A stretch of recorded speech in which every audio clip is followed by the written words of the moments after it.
Hello, everyone, and welcome to the Farewell, My King podcast. I am your Q, Ray Newmans, and the A for answer, Wade Carey, is on the other side of the fence of me.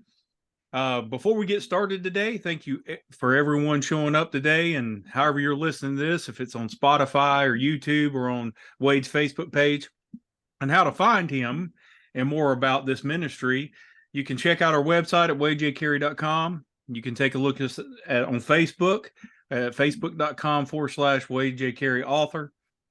Farewell, my king at gmail.com. And I had to sharpen up my resume, but I think I've made it through. The YouTube channel is on the screen. So it's youtube.com/@ Farewell, my king. So if you type in Farewell, my king on YouTube, you're going to be able to find it. So with that being said, today is going to be Battle Royale. As we go, I'm going to change the screen here so everyone can see what we're going to be talking about. And I mean, I'm already offended. No, I'm just joking. So what we're going to do is we've got 3 different formats that we're going to be going through. We're going to be going through this, which would be the red versus blue. We'll be doing a toss up where me and Wade just throw some topics that we've gotten through the YouTube machine or Facebook, and we just go through them. And then, of course, the ministry, the books, publishing will be its own separate podcast. But today it's going to be red and blue, pretty much the first go around. I am going to, so here's the deal. Grab your pen and paper, take some notes, okay? The message is going to be good, and I'm sure there's going to be some nuggets pop up from here that can help anybody. So Wade, let's do it. All right. Blue versus red, and we've got our football team up here. What you got on your plan for today? Well, what's on my mind is to go back to something we had covered under a previous podcast. Is, because I want to talk about politics without talking about politics, because the politics are a downstream thought process, from the upstream, which to me is always going to be biblical truth. How did the creator of the universe align everything, and how did he set things up, and how does the enemy of both God and man try to corrupt that, try to steer that off course? Because if you're the enemy and you can take something that is on the right path and move it 1 degree to the right or left, and add in some time, later on it's going to be massively off course. So Satan looking for his, he's looking to hit a bunch of singles and trying to get us off of the balanced path. And like I said, I don't plan on using politicians' names and things like that, because those are the things that incite us to go to our football team. Well, I'm on the red team, I'm on the blue team, and fight. I'm trying to dismantle that, and so for our discussion, we can just kind of dig in and find the truth that's beyond that. I think it's important that if someone really wants to understand truth. And I'm not talking about my truth or my team's truth, but if you want to find truth, you're going to have to shut off the mainstream news, and you're just going to have to take in the information without all of that propaganda. Because let me tell you, it's propaganda on both sides of it. It's left slant or right slant. And that's what the whole plan is. I mean, let's big picture it. Satan wants to stick us into on the red team or the blue team, which essentially become de facto concentration camps of thought. And there's where the danger is. And I want to start to dig in a little bit more on that. We've talked about the lunatic fringe on the far left and the far right. I want to start to zero in some of the details of some of these things. So that's what it appears to me that the enemy is always trying to do, to stick us onto one of these teams, when the truth is most people, have things that they feel that are on both sides of it. And I think that is smart, because that's how I think, I've mentioned many times, I think to properly follow biblical teaching and follow Jesus Christ, you have to have some things that would be considered more red and some things that would be considered more blue. Now, there's a lot of people who are, probably more aligned with their political party than they are the biblical truth, that may not want to hear that. Maybe that's, nails on a chalkboard, but you're the one who talked about, sometimes people have the image of, Jesus returning with the American flag. Tell us about that a little bit, Ray. So me and Wade were in a life group, and we were running this life group in the South. It was a Georgia church with a Georgia small group, and it's not hard, and you don't have to go very far to figure out that what Jesus is portrayed as might not be exactly what the biblical truth of him is. And I made a comment in one of these life groups, and it's kind of stuck with me and you, is that when Jesus comes back, he's not going to have an AR-15, an American flag with, a military tattoo on his shoulder. Not what we consider in our Bible Belt, South side, I guess you could say, religious propaganda. It's about biblical truth, and it doesn't matter what side of the team you're on. If you're not in the biblical truth team, then all this is doing is pitting it against your brother. It's not really going to assist you in making better decisions. It's going to assist you in making the decision someone else wants you to make. That's right. When I said that, it was funny. Me and you kind of did a pause, and we saw that it did affect some people in there because, Jesus is not white or black. He's probably a very tan Hebrew man, and Right. America is not Jerusalem.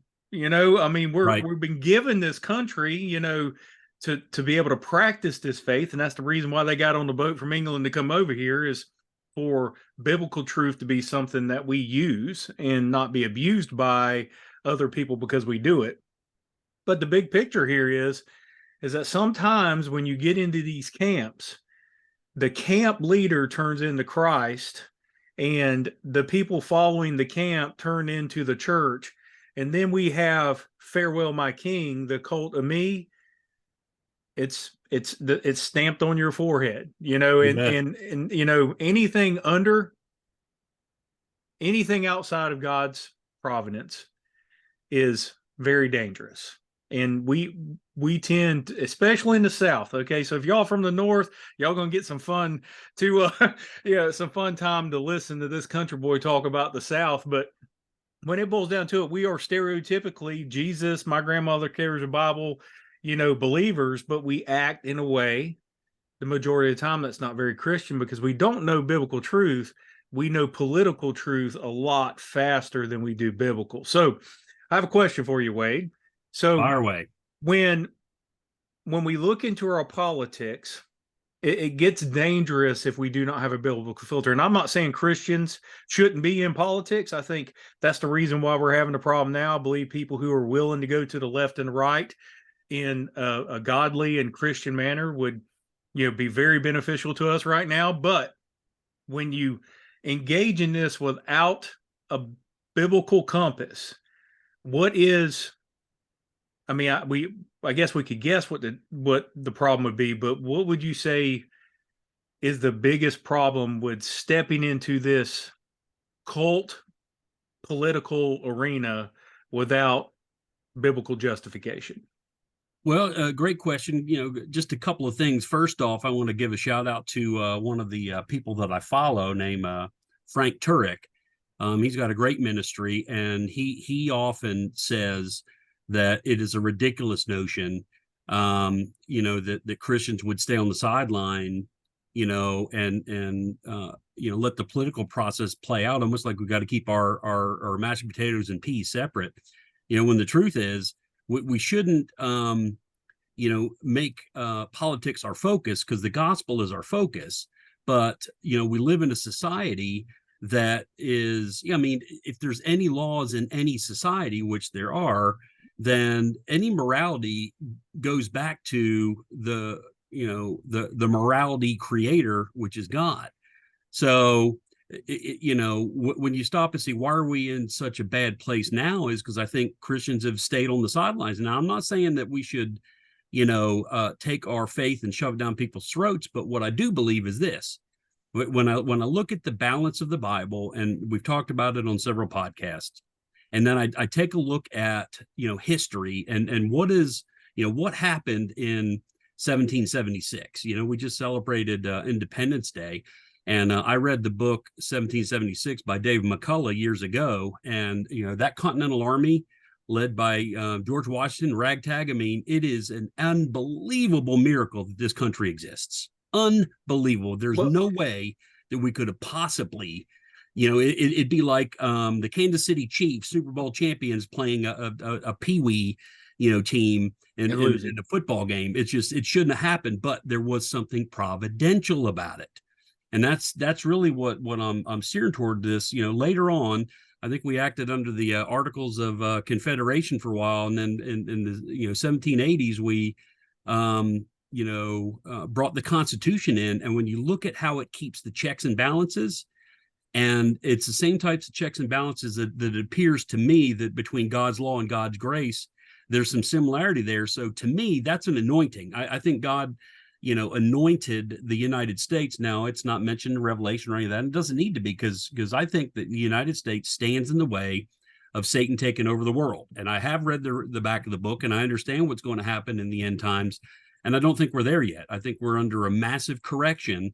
And when I look at both political parties, I'm seeing so much corruption on both that they say some estimates are that 90% of that swamp up there in DC is corrupt, and I believe it's every bit of that. I think people go up there with a great idea, and then all of a sudden they realize they're playing in the middle of swimming in Satan's pool, or is playing in a sandbox, and they get themselves trapped. They get bribed. I mean, there's so many evil and wicked things going on there, because when you involve the law and money, you're playing Satan's game.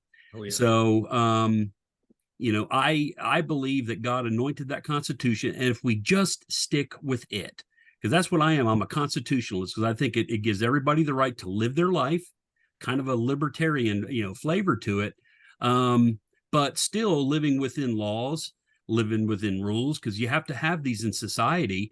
And right now, society is lawless, Ray. I mean, look at some of these cities where they're walking down the street and people are living in tents and defecating on the street. I mean, that's so far lawlessness. It is just unbelievable to even imagine. Well, and a lot of that is, and the reason why this is because no one wants to hold anyone accountable. And I'm not saying that there's not people that need help. Our Bible tells us very clearly that there will be people that we are assigned as the Christian body to help: wise widows, orphans, homeless, people who have, some mental disorders and can't get into the job market. And I think that's where the right. Christian church has failed big time. But, let's go 30,000 foot, and then I want you to drop us onto the field from there. Okay. So when I see this picture up, I mean, we got a blue helmet on one side of football and a red helmet on the right side, and then you can see the football field there. When I look at this, as like the field and the ball and the arena and all that stuff, it's God's.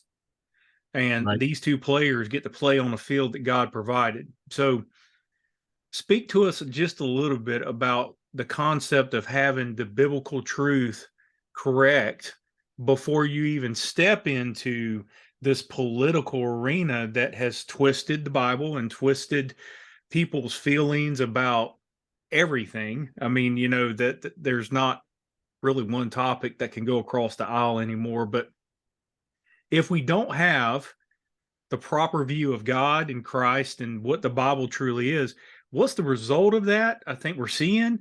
But what's the long-term result for the people who I could say maybe even like in the Roman times, where people get radicalized on both sides? You get radical for the government, or you get radical, for religious process. I mean, we all know that the Jews killed Jesus because they were radicals. They were Pharisees. So with God in control of all this, with him allowing the teams to play against each other, what does a political body look like that would be sufficient for the people in today's modern society, but still, they don't have to be carrying their Bible into chambers, but there has to be some kind of order, and God's a God of order. So describe just your opinion on what that political party looks like.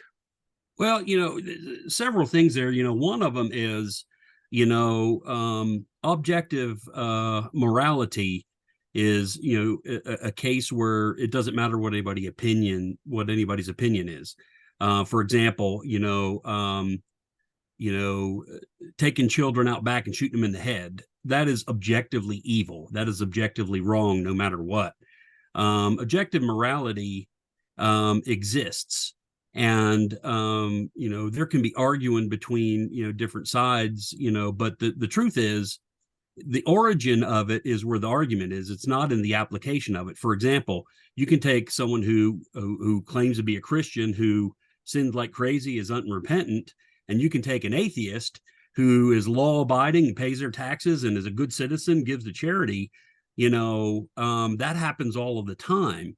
But that's not what the argument is. The argument is, where does morality come from? Because without a lawgiver, there is no such thing as a law, or objective law is subjective.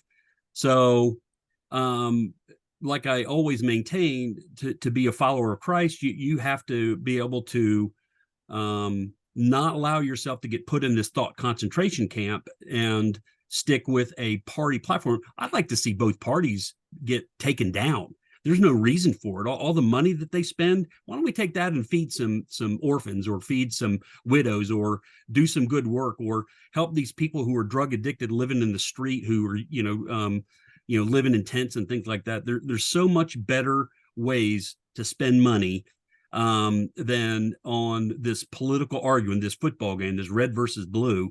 And I'm telling you, once you can get yourself out of the political matrix where you're just kind of living in it and you're automatically in one camp or the other, once you get yourself out of that, things become much more clear. There's a great deal of clarity, and like I say, I think we need to keep that balance between observing the law, loving God, with all your heart and soul, but also loving your neighbor as yourself. And it's tough because Satan can just, like I said, move us a couple of degrees off.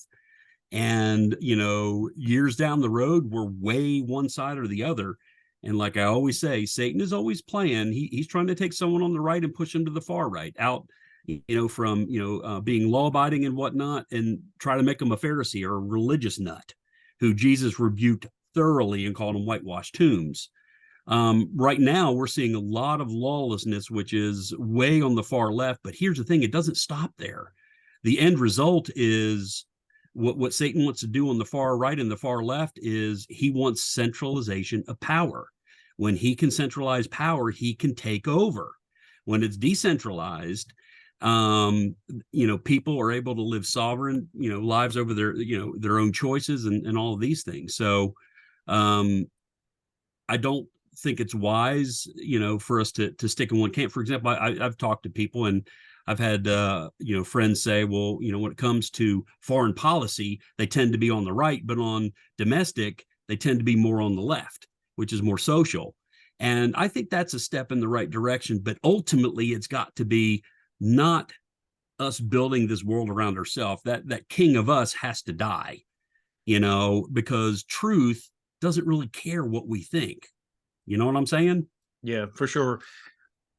And some very, very good points there. And I want everyone listening to maybe, because this is probably a pins and needles conversation for a lot of people. And that's the reason why we're kind of rolling out this part of what we're going to do, because there needs to be biblical truth put into this stuff. And let's just say you're not a Christian. Okay. My biblical truth is going to benefit you just as much as it will a Christian. Yes. Because I'm going to protect your right to speak. Right. Your freedom of speech, your freedom of, choosing your own religion. But then I'm not going to give free reign to criminals. I'm not going to allow them to be, we're going to have a correctional system, that corrects people. And I think the one that we have right now is completely broken, because it's more of a political money process instead of, so money is always where all this comes from. There's no reason why someone should be elected official, be allowed to stay in one job for 50 years, and then come out a multi-millionaire when the people who are putting them in the office can't even pay their rent. That's right. And I'm not a big redistribution of wealth kind of guy, and I know me and you don't believe in that. I believe I should be able to distribute my wealth the way I see I want to distribute it. Right. So and these Bible believing people, outside of maybe giving a little bit of money to church, do a lot of the charity work that is hands-on. Not saying that there's not people out there that don't believe in the Bible that don't give money, because some of these big corporations give millions of dollars to organizations. So with that being said, though, is that what do we see when we look into the screen of our TV is the perception that they want us to have. So, you go to one telecast and, one station and it's this perspective, and you get the other telecast or this station and it's this perspective. So why have we abandoned the biblical perspective in all this? Because we're allowing Satan to dictate to us how we think by sticking us in these thought concentration camps. And people will stick to it no matter what. I've done it. And it just, as I look back on, it's like, oh my gosh, what was I thinking?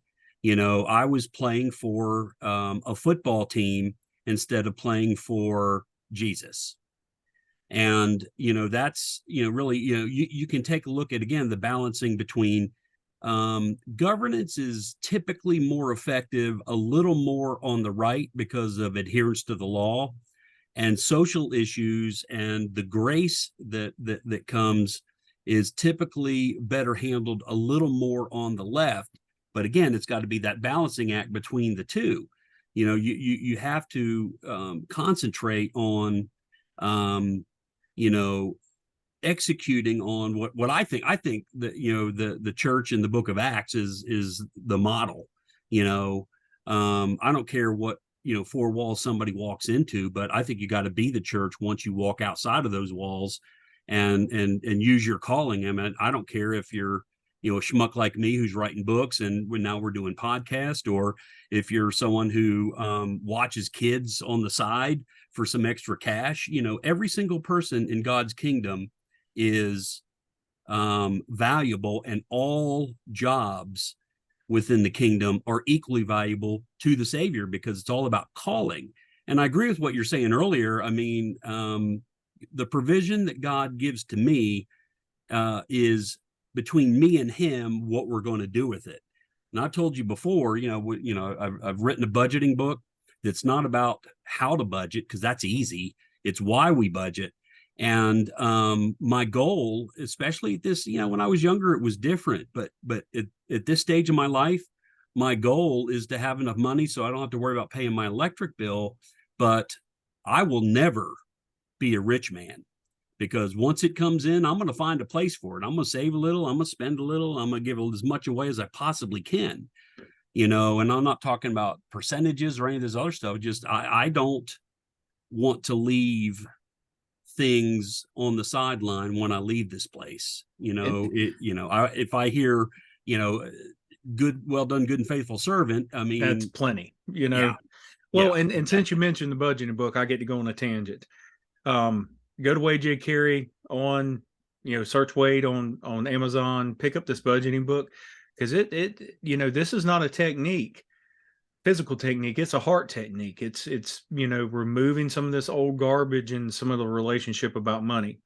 So since we kind of went into the money side of it, and we know that there's some static always when it comes to the Christian church, when it comes to finances.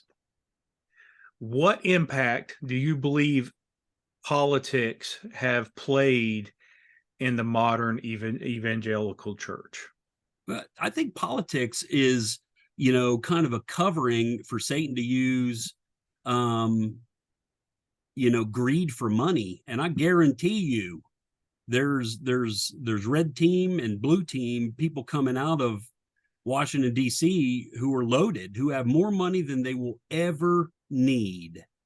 You can live a good, happy life, take your spouse to dinner on Saturday night and have a little extra money, go on a nice vacation. You can live a great life and not have millions sitting in the bank, because that is an idol. And if your goal is to, die with the most toys, that you're not going to win. You need to keep the balance in finances. And I'm telling you, the Climbing the Mountain, the Heart of Budgeting book is not a Dave Ramsey course or anything like that. Dave and some others have done a magnificent job of creating these, classes with techniques that are just wonderful. But how does it tie into politics? Is there's no such thing as a political party without lots and lots of money. And that's really what the common thing is I think so much money gets poured into politics. Why are we not taking care of widows and orphans and people who are, let me just a quick little sideline. I watched this documentary a couple of years ago. It's called Seattle is Dying. And it was so profoundly sad because, that's a special city to me, where the setting for my first book, it started everything. But what was interesting is one of the ladies interviewed, and it was just fascinating. It was a galvanizing moment. And she said, now I want to be, paraphrasing, very, very clear here. She said, all these people who are living out on the street, every single one of them is drug addicted. Every single one. That's why they're living on the street. And we should not be coming in too far on the far right where, let's, hammer them and throw them in jail, or too much on the far left and allow this. This is bad behavior. This is terrible behavior. These people need our help. And if we're not helping them, then it is pure evil. And if we're trying to build a quote nest egg that's so big that it's more money than we'll ever need, there's a point where that ostentatiousness goes into evil. And by the grace of God, he's shown me the fallacy in that, where, like I said, if I could find a situation where I could just retire and have enough money to drive a decent car, live in a decent neighborhood, and that I think I was the richest man in the world.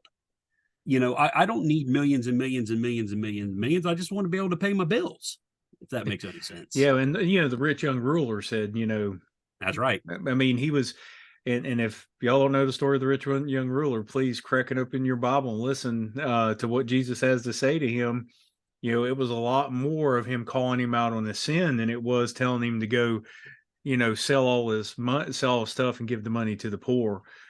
He had some sin, some pride sin there. So since I said the P word, the pride word, and we're kind of on this different teams, how does let's just say there's a listener out there that's either in one of these camps, and me and you talked about it yesterday. A gate is always on the perimeter of a property.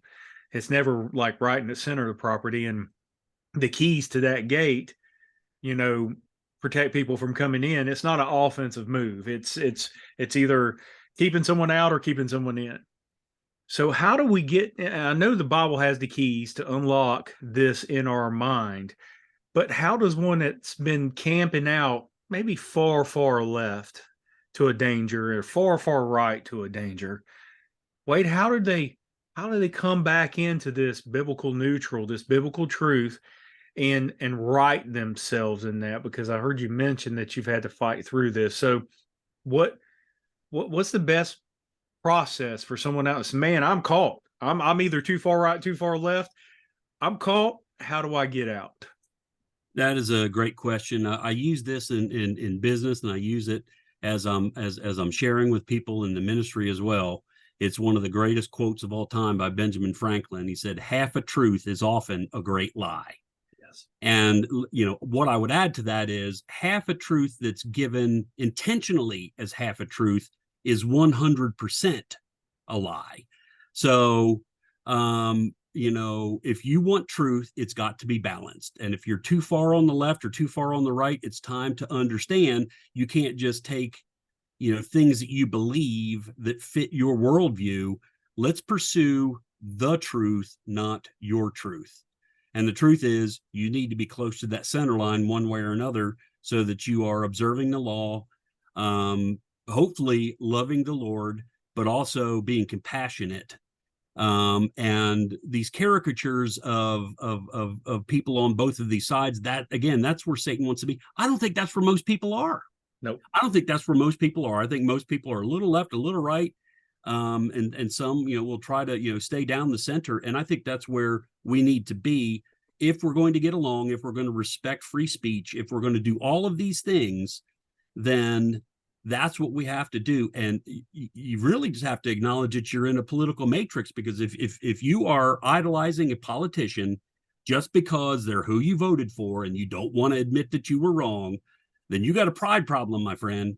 And Yeah. it's time to turn away from that. Well, and a two-step process would be to dethrone your candidate and take them off that kingship, because he's not a king, he or she. Right. And then number two is quit demonizing your enemy, because they're not your enemy, whoever that opponent is. Now, there's evil people out there with evil agendas, but we're not called to respond in evil. And this is happening so often where we're, the Christian body's not responding like Christians. The bottom line, it doesn't matter who I signed the paper for to be a president, is that I have to value what the American people said and its process. And then I have to value that justice will be done no matter what happens and what it is. But this pitting against each other and people, and the Bible says it, mother against daughter, daughter against son, this divisiveness is exactly Satan's playground. So in the last couple minutes, speak to that far left or right person, plead to them, and then I'm going to close this out a little different today. So give me just a little bit of time to close out. Okay, great. Wherever you are, if you want to find the actual truth, because your truth really doesn't mean anything, and that applies to all of us. What the truth is that you're going to be encountering people, and if you're going to be someone who respects other people, if you're going to love your neighbor, then you cannot ignore the fact that there are differences, but you don't have to hate each other's guts. And if you do, you are wrong, period. You had said something earlier that really kind of struck a chord with me, is, you're talking about a gate. Jesus is referred to as a gate, as a door, as the way. And what Jesus is going to keep out of heaven and ultimately on the new earth is our own godship. And that's why, we have this podcast, is we cannot exalt ourselves to the point where if I'm on the far left or I'm on the far right, this is what the truth is, because it is not. It is not. Jesus was full of grace. He engaged sinners, but he also tossed the tables. If you're going to be a follower of Christ, follow Christ. And even if you're not a believer, governance that's based on these Christian principles is going to give you a better life, where there's going to be freedom for you to live your life however you want, because God gives us freedom. He doesn't force us into heaven against our will. I'm not suggesting or advocating for that. And, if you're a Christian, quit trying to make a theocracy out of the United States, because it's not. The theocracy died when Jesus said it is finished. The theocracy of Israel was done. The fullness of the new covenant was ushered in. Quit trying to make a theocracy, because if you have laws that are righteous, they're automatically based on Christian principles, because God is the lawmaker. So respect your neighbor, understand and look at your own life. I mean, Lord knows, I used to run with a rock band. I mean, living the pagan life, and I've got pictures that I put out there laughing at it, Yep. So they're on the Facebook page. Yeah, indeed. But we also have the opportunity to be able to grow, and the respect that comes from that. And just real quick, I use a analogy, and I didn't even realize it until I wrote my book Hidden Harbor last fall and published it. Is I use the analogy that Christians, when you're reaching the heights of Christianity, you should be a battleship. We're fighting against evil, but guess what? If we're on the deck of a battleship, our guns shouldn't be trained at the people down on the surface of the water who we're actually trying to save or trying to get into the boat. It should be aimed at the enemy, who is Satan and his army of demons. Real quick, Bernie Madoff, he didn't steal $60 million, which would give you, the ability to live whatever life you wanted to or buy a private island. He stole $60 billion. That is a level of evil beyond even human avarice. And so there is an enemy out there, and a lot of people end up finding their way to God by understanding that there is incredible evil out there in this world. And I think right now, through the headlines in the news, with these pedophile rings and whatnot being broken up, and all this money laundering and stuff that's starting to come out, we're starting to see a lot of sin being exposed by God. And I'm going to sit back and I'm going to encourage people, no matter what. I've got some books that you can read. You got some podcasts you can listen to. There's a lot of encouragement. I don't want to be shooting my guns at people, so to speak, figuratively, at the people who I'm actually trying to help. Yes. And I think a lot of times Christians make that mistake. Yeah, well said, Wade. And thank you for jumping into a topic that, and just for everyone to know, if we've ever prepared for a topic, this was the one we prepared the least amount for. And, just being transparent. And it always works that when me and Wade didn't prepare, it turned out really well. So I think this was a good one. I just want to close this out real fast to remind you, go check out Wade's website, wadejcarey.com, his Facebook page, facebook.com/Wade J. Carey author. If you have any questions, comments, anything, need prayer, farewellmyking@gmail.com, and then at farewellmyking on YouTube. Please check us out, subscribe, get us everything. I mean, jump on board with us, help us out. And, because we want to talk about the stuff that you want to hear about, and it's just not going to be a one-sided conversation. So I want to appreciate Wade, give me just a few minutes here. And to close this out, because we've talked about a political topic, I want to talk to you about the King of Kings. And that king is waiting for the return of his people. And if we do not take this opportunity to realize that a lot of us are not ready to be family members in a kingdom yet. We have some problems. We have some issues. We have some stuff that just is broken in us. And we just don't feel like we're worthy of that title or that position in life. When if you gave me 4 or 5 nails and told me to build something, I couldn't. But Jesus took a few nails and cured the world of the consequence of sin. He didn't take sin out of the world. He took the consequence of it. And the only way for that consequence to not be on you as a burden is for you to accept him, trust him, and believe in him. And the best way to do that is through his book, through the book him and his Father and the Holy Spirit wrote through men and disciples of the beginning of this church. So please crack open your Bible, read John 1. And if you have some questions about your salvation, please reach out to us. But don't serve any other king but the King of Kings. We love you. We want the best for you. And please continue to persevere no matter how hard this gets. We're on your side, no matter what team you're playing for, because we're playing for Team Jesus. Thank you, Wade. We'll talk to y'all again soon. Amen. Y'all have a good day. Have a good one.